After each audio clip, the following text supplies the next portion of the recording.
จะได้มีกำลังใจปัดกวาดสถานที่สาธุตั้งจิตอธิษฐานกันนะครับอันนี้เมนต้นอนันตโพยกมี500เนี่ยเธอได้ทำบุญแล้วร่วมกันกันเนี่ยทีนี้กิจกรรมตรงนี้ก็เป็นอันว่าเรียบร้อยนะครับเป็นเรียบร้อยที่เหลือเราก็เดี๋ยวเราจะไปสถานที่ต่อไปแต่ตอนนี้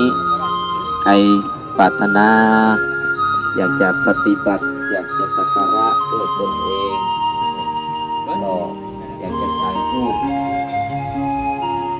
รอถ่ายรูปที่วัดมา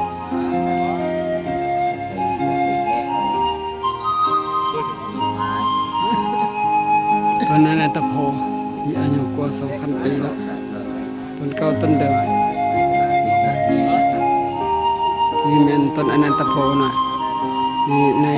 จารีตธรรมตามว่าบัตรศาสดาปีที่ 12มันเช้านี่มาแล้วฝนไหลแล้วมาอีกช่วงฝนเช้าแล้วแล้วก็จะค่อยได้มาอีกฝนเช้าก็ได้มาอีกต้นอนันตโพได้มาอีกเป็นรอบที่ 2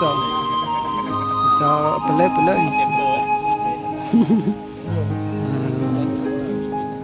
พอบ่ทายบ่ทายบ่ไปแล้วนี่สถานที่วัดพระเชตวันหรือว่าอนันตต้นอนันตโพอยู่นี่กว้างขวางดีแต่แม่นเนี่ยได้มาจากวัดสักการะบูชาโมหมผ้าให้ต้นมาสิโพต้นอนันตโพเก่าต้นเดิมสมัยนี้ 2,000 กว่าปีแล้วมีอายุการเก่าแก่เกิดจากด้วยอิทธิฤทธิ์ของพระพุทธเจ้า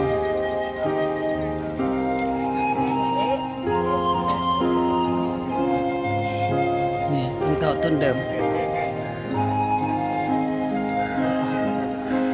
ว่าอาจารย์ก็ได้ถ่ายรูปแยกทากันถ่ายรูปถ่ายห้อย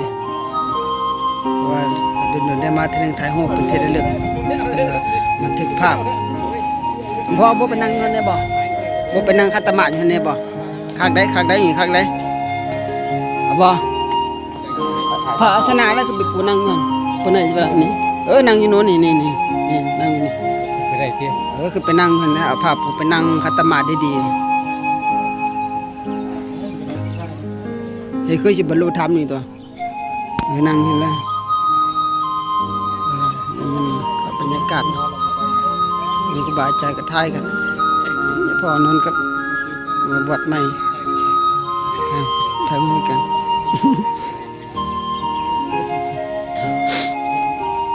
สละยี่พ่อสละ